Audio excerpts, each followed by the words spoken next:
ইউটিউবে চাষ পদ্ধতি দেখে আগ্রহ তৈরি হয়েছিল শফিকুলের। এরপর নিজেদের 1 বিঘা জমিতে শুরু করেন কমলা চাষ। এবার প্রতি গাছে ফলন এসেছে অন্তত 25 কেজি। সার কীটনাশকের খরচ তেমন নেই, তাই বড় লাভের সম্ভাবনা দেখছেন তিনি। আরেক চাষি আশরাফুল এবারই প্রথম ফল ধরেছে তার বাগানে। আকারে কিছুটা ছোট হলেও ফলের স্বাদ আছে বেশ, আর তাই মাঠ থেকেই নিয়ে যাচ্ছেন পাইকাররা। উত্তরাঞ্চলের নওগাঁ ছাড়াও আশপাশের জেলাগুলোতেও কমলার বাণিজ্যিক চাষ শুরু হয়েছে কয়েক বছর ধরেই। কমলার যে স্বাদ, এটার রসের স্বাদ একই স্বাদ, গন্ধ বাসনা সব একই, কোনো রকম তুলনা নেই। প্রত্যেকটা গাছে মনে করেন যে 20 কেজি 25 কেজি, আর কি এবারে গড় 20 কেজি আসবো। 21-এর জানুয়ারি মাসের ওই দিকে এটা লাগানো পড়ছে।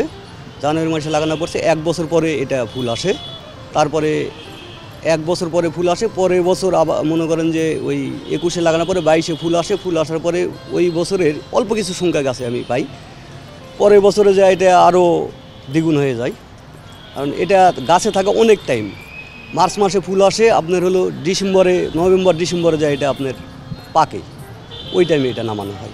চাহিদা মানে কি, দক্ষিণ দিককার লোক যত ব্যাপারী সব চলে আসে। মান্দা থানার লোক আসে দেখে বলিচ্ছে দেখতে তো খুব সুন্দর লাগান যায়, আর চারা কোথায় পাওয়া যায়। তাই আমি বললাম যে আমার ভাসটা চুয়াডাঙ্গা থেকে আনাই ফলটা লাগাছে, বুঝছেন। তো ওরা আমি আবার এই গাছের ডাল নিয়ে যা স্টেপ দিছি আমার গাছতি, তো দেখা যাক আল্লাহ দিলে হবে। তো এই যে পার্শ্বে বাগান এটা তো দিছি। কৃষি বিভাগ বলছে মাটির গুণগত মানের কারণে কমলায় রোগবালাই নেই বললেই চলে। বাড়তি মুনাফার আশায় অনেকেই ঝুঁকছেন মৌসুমি এই ফল চাষে।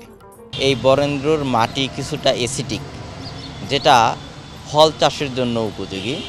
এখানে বিভিন্ন প্রকার ফল চাষাবাদ হয়ে আসছে, বিশেষ করে আম, ড্রাগন এবং সাইট্রাস জাতীয় ফল। এই সাইট্রাস জাতীয় ফলের মধ্যেই কমলা একটা।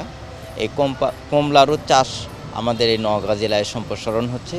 এর মধ্যে আমাদের মহাদেবপুর এবং ধামুরহাট পত্নীতলাতেও বেশ কিছু বাগান বাণিজ্যিকভাবে কমলার বাগান করছে, এবং এই বাগানগুলোর আমাদের কমলার যে বেয়ারিং সেটাও অত্যন্ত চমৎকার এবং ফল দেখতেও সুন্দর, এবং এই জাতের চাষ করলে এটা বাণিজ্যিকভাবে সম্প্রসারণ করা সম্ভব হবে।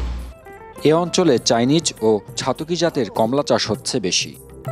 হারুন রশিদ চৌধুরী, চ্যানেল 24, নওগাঁ।